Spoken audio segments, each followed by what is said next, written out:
Hi all, welcome to my YouTube channel. Today I am going to explain about constraints. So some of the candidates asked me for the interview questions. So today I am going to explain about the constraints. So what you mean by constraints? A constraint is a rule used during randomization to generate legal value for random variable. So in the interview, they may ask what is the use of constraint and where we are using with respect to test cases scenarios. So mainly we are going to use this for corner cases.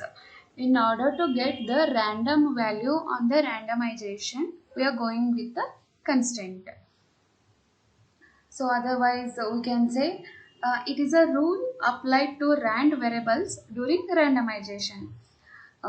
Why we are going for this? Instead of generating completely random values, constraints tell the simulator what value are allowed. So for this purpose we are going for constraint. So here I have written one example: class, name of the class, packet, and rand bit 3 down to 0, address. Here constraint C1. So this is the name of the constraint. Anything we can give here, the name. It is a user defined, whether it is a C1 or A, B, C or XYZ, anything. So inside this, address less than 10. The range I want is less than 10 and end class. So the mainly syntax is this: constraint C1 and the data type. The variable how much we want, that we can give it. So let's move to the next question. So a few of the questions I have listed here which I have faced during the interview. Why constraints needed?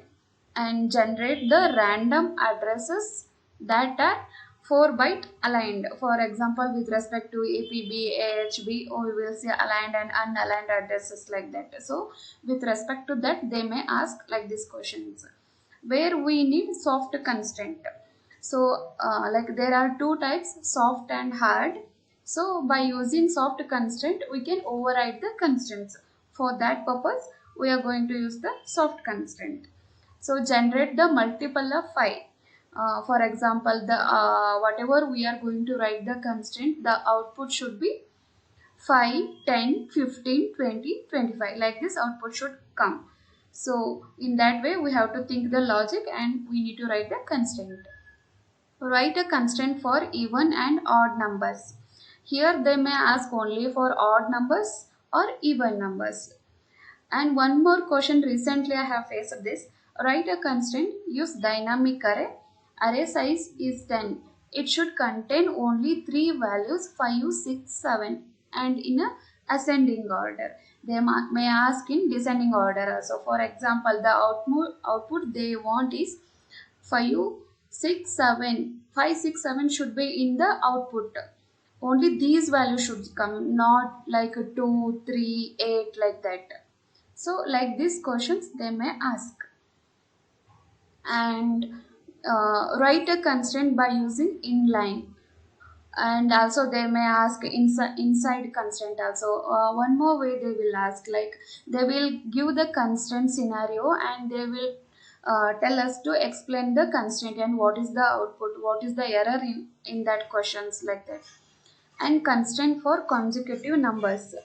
What is constraint mode? Already we know, like in randomization we have randomization mode, or in that 0 and 1 will come. So how we are going to enable and we are going to disable. So constraint mode of 0 or 1.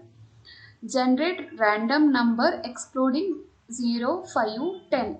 For example, you are taking a range 0 to 50. In that 0 to 50 range, but they don't want 0, 5, 10 numbers. Excluding these values, they need the output. And can we write two constraints in same class? So like this also they make cross question. And in which class we are going to write the constraint?